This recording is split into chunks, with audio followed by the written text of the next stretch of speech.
All right, strap yourselves in, because today we're going deep on something pretty shocking. Yeah. The dangers hiding in plain sight.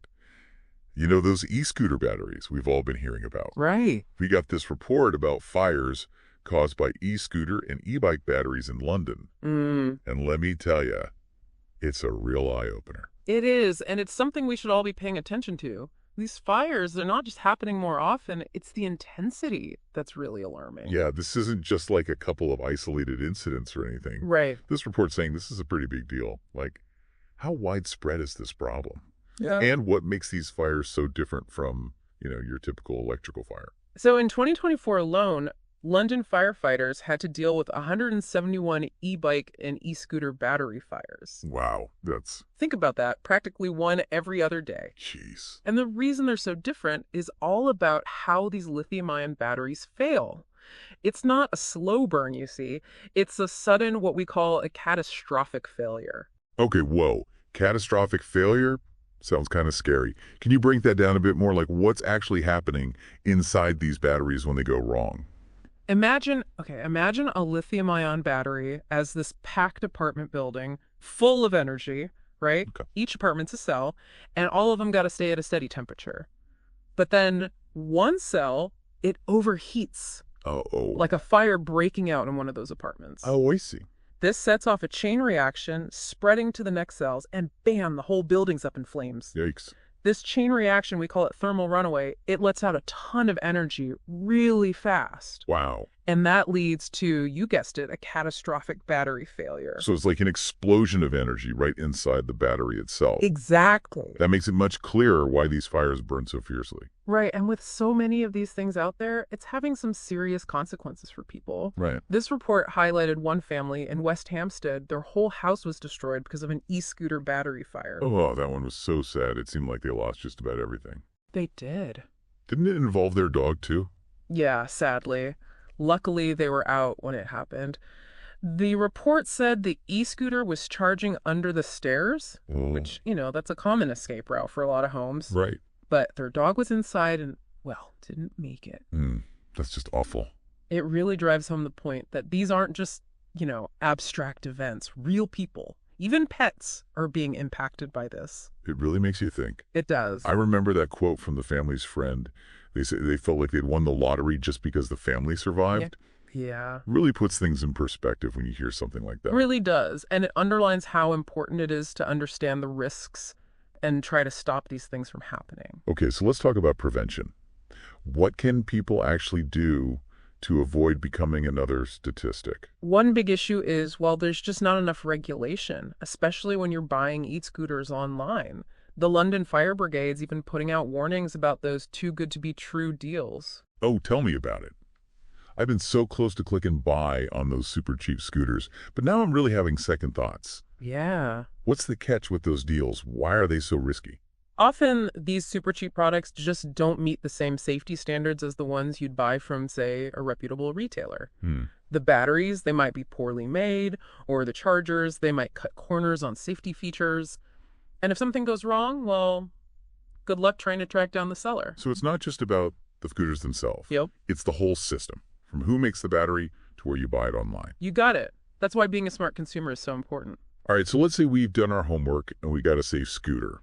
What are some practical things we can do at home to, minimize the risk of a fire happening? The London Fire Brigade's got some good advice, and luckily, most of it's pretty easy to do. The biggest one: don't ever leave your e-scooter charging when you're not around, especially overnight. Okay, so no charging while we're asleep. Got it. Makes sense. It's kind of like leaving a pot on the stove unattended, right? But what about those folks who say, hey, charging overnight is just way more convenient? What would you say to them? I get the convenience thing, really, I do. But honestly, is that extra hour or two worth the risk of a fire? Think about it. You're asleep, totally oblivious, and suddenly there's a fire in your house. Is that convenience really worth your life or your family's? Good point. All right, so no unattended charging. What else? Where you store your scooter matters too. Ideally, keep it outside if you can, like in a shed or garage. Sure, but what about folks who don't have that option? Plenty of us, especially in cities, live in apartments or smaller places without that kind of extra space. I hear. In those cases, pick a spot that's got good ventilation, away from anything flammable, and definitely never in a hallway or blocking an exit. Oh, and always make sure there's a working smoke alarm nearby. Got it. So ventilation and a clear escape route are key. What about the chargers themselves? Anything specific to look out for? Like any red flags? This one's huge. Right. Only use the charger that came with your scooter. Resist the temptation to go for those cheap knockoff chargers online. But why? I've seen some that are like crazy cheap, a quarter of the price of the original. Because those cheapies often skip out on the safety features that the original charger has. They might pump in too much current, overheat, or even mess up the battery itself, which makes a fire way more likely. It's like you're gambling with your safety. Okay, yeah, I get it. No skimping on the charger. So we've talked about charging and storage. Anything else we need to keep in mind? One more thing. If you're thinking about converting a regular bike into an e-bike, please do yourself a favor and get a professional to do it. Don't try to DIY it. DIY e-bike conversions, huh? Yeah, that sounds kind of risky. Why is that such a big concern? What are the potential dangers there? Those conversion kits, they usually involve putting a motor, a battery, and a whole wiring system onto a regular bike frame. Right. It takes real know-how to make sure everything's installed and connected, right? If you mess it up, you could end up with loose connections, exposed wires, or even damage to the battery. Oh, well. All of which, you guessed it, increase the risk of a fire. So we've talked about what individuals can do, to stay safe. Right. But it seems like there's a bigger problem here, right? Like a systemic one that goes way beyond just personal choices. Yeah, absolutely. We mentioned the lack of regulation, especially online. Yeah. That's probably just the tip of the iceberg, isn't it? You're right. It's a big challenge with a lot of different aspects, and it's going to take everyone working together. Governments, manufacturers, retailers, and of course us, the consumers. Okay, so let's start with governments then. Mm-hmm. What's their role in all of this?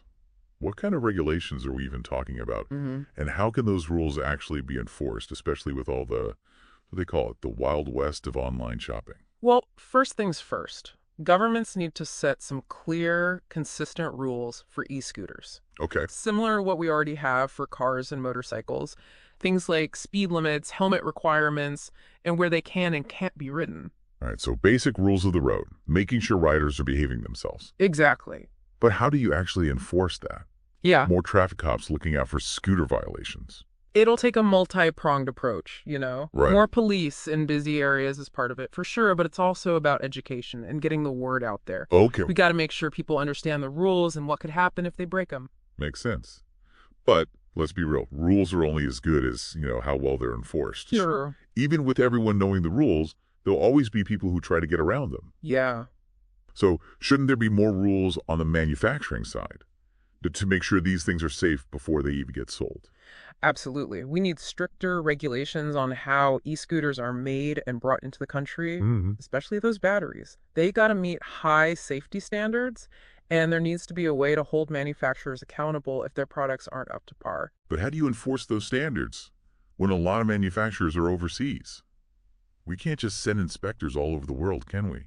It's tricky, no doubt. It needs international cooperation, agreements on safety rules, and giving consumer protection agencies the power to do thorough testing. There have to be consequences for companies that cut corners and put profits before safety.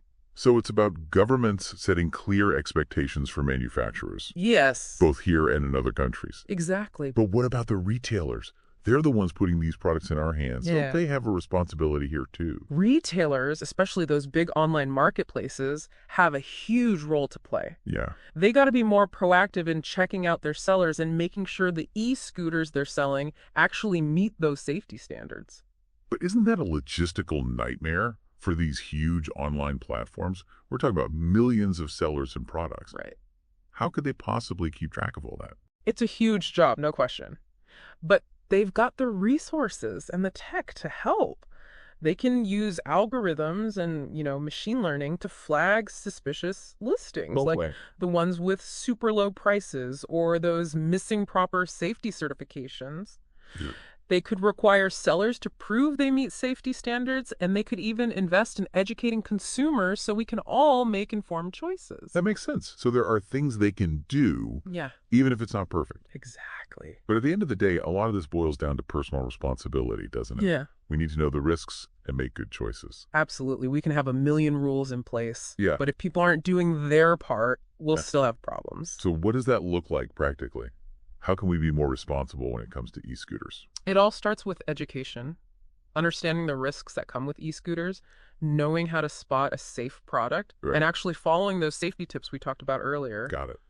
Don't fall for those crazy low prices that seem too good to be true. Do your homework, read reviews, and invest in a quality product from a reputable seller. So it's not just about being careful with the scooter itself. It's about being a smart shopper, too. Exactly. And if you already have an e-scooter, what should you be doing to make sure it's safe? Regular maintenance is key. Check that battery for any signs of damage like swelling, cracks, or if it's getting too hot. Okay. Make sure all the connections are tight. Replace any parts that are worn out. And if you notice anything weird, don't hesitate to take it to a pro to get it looked at. It sounds like we're talking about a whole new mindset here, right? Not thinking of e-scooters as toys, but as powerful machines that need to be respected. Yeah, exactly. It's like that story you mentioned about the Autoped, that early electric scooter from way back. Oh, right. The Autoped. It's crazy to think how far e-scooters have come. It is. Both in terms of technology and how popular they've become. Yeah, and it really makes you wonder what the next 100 years will bring. Right. Will we see even more advances? Or will we face new safety issues as e-scooters become even more a part of our lives? It's interesting to think about. It is. So we've covered the responsibilities of governments, manufacturers, and retailers. Yep. But let's bring it back to the individual level. What about our responsibility as consumers? How can we be more mindful and make choices that put safety first? Not just with e-scooters, but in everything we do. That's a really important question, and it gets to the heart of it all. We live in a world where it's all about convenience and getting things right away, and safety and thinking about the future often get pushed aside. It's so true. It's easy to get caught up in the excitement of the latest gadgets and tech. Yeah. Without really stopping to think about the downsides. Exactly. And it's not just e-scooters, it's everything we buy. Do we really need that new thing? Where was it made? What about the environment? Are there ethical questions we should be asking? Those are some tough questions. They are. It's so much easier to just click buy and not think about it too much. Yeah. But maybe that's part of the problem. I think so. We need to be more conscious about what we're buying, Yeah. Willing to do our research, ask the hard questions, and maybe even hold off on that impulse purchase until we've really thought it through. So it's about slowing down, being more aware, Yeah. and making choices that line up with what we believe in. Exactly. And realizing that our choices have consequences, not just for us, but for everyone else on the planet, too. Well, this has been a really interesting conversation for sure. Yeah. We've talked about a lot, from the nuts and bolts of battery fires to the bigger picture of e-scooter safety in society. But before we wrap up this part of our deep dive, I want to go back to that family in West Hampstead, the ones who lost their home in that fire. Their story is a powerful reminder of what can happen. It really hit home for me that this isn't just some abstract problem. Yeah. This is about real people's lives, their homes, their safety, and the well-being of their whole community. You're absolutely right. It's easy to get lost in all the policy talk and technical details. Yeah. But in the end, it's the human stories that really matter. And their story also shows how important community support is. Remember those GoFundMe campaigns that were set up for them? You do. It's really heartwarming to see people coming together to help those in need. It is. It really is. It speaks to the strength of the human spirit and how much people care. Absolutely. That's a beautiful thought. It is. So as we head into the last part of our e-scooter deep dive, I want to leave our listeners with something to think about. Okay, I'm listening. We've talked a lot about what governments, manufacturers, and retailers need to do. Right. But what about our own responsibility as consumers? In a world where convenience and instant gratification often win out over safety and thinking long-term, what can we do to be more mindful and responsible consumers? Not just with e-scooters, but in all parts of our lives. That's a really important question, and it's one we each have to figure out for ourselves. It is. So we'll leave you with that question to ponder. We'll be back in a bit to wrap up our e-scooter deep dive with some final thoughts and key takeaways. See you soon. Welcome back to the deep dive. We've been taking a close look at the world of e-scooters, and man, it's been a wild ride, right? It has. From those scary fire stories to the whole online shopping jungle, we've explored a lot. We have. But before we wrap up, I want to go back to that question we left you with, about personal responsibility in a world that's obsessed with convenience. It's so easy to just get caught up in that buy it now, worry about it later mindset, especially with how easy it is to buy anything online. Yeah, and we've all been there, right? Seeing a deal that seems too good to pass up. Absolutely. This deep dive has definitely made me think twice about those impulse buys. It's not just about the price, though, is it? Yeah. It's about stepping back and asking, what am I really paying for here? Yeah, Is saving a few bucks worth risking my safety or someone else's? that's a really good question. It's like we need to develop some kind of safety radar that goes off before we click add to cart. I like that safety radar. And it applies to more than just e-scooters. Yeah. It's about everything we buy. Clothes, gadgets, even the food we eat. Thinking about where it came from, how it was made, what impact it has on the environment. It's true. We need to look beyond just the product itself and Exactly. think about the whole journey it took to get to us. That can seem overwhelming, but it doesn't have to be. You Well- can start small. Okay. Maybe really research one product before you buy it, or make an effort to support companies that prioritize safety and sustainability. So it's about being more aware, doing our homework, and asking the important questions. It's like we all need to be detectives, uncovering the hidden stories behind the stuff we use every day. I love that analogy. And sometimes those stories can lead us to make different choices, choices that align with what we believe in and help create a safer, more sustainable world. Well said. All right, so as we close out this deep dive into e-scooters, let's recap the key takeaways. Number 1, e-scooter fires are a serious threat, and we can't just ignore them. Absolutely not. But the good news is there are things we can do to reduce those risks. Right, like never leaving your e-scooter charging unattended, storing it safely, using the right charger, and watching out for any signs of a damaged battery. Exactly. And if you're thinking about getting an e-scooter, do your research, pick a trustworthy retailer, and don't fall for those deals that seem too good to be true. It's worth it to spend a little more for peace of mind. It really is. And beyond what we do as individuals, we got to push for change on a larger scale. Yeah. We need clearer rules, better enforcement, and companies taking more responsibility for the safety of their products. It's a team effort, for sure. We all have a part to play in making e-scooters safer and better for the environment. Absolutely. And let's not forget that question we asked earlier. What was that? What's our responsibility as consumers? Let's keep that in mind as we navigate this world of ever-changing technology. Let's use our safety radar, be informed, and make choices that reflect what we truly value. That's a great way to put it. Thanks for joining us on this electrifying deep dive. We'll catch you next time for another journey into a fascinating topic. Until then, stay curious, stay informed, and stay safe.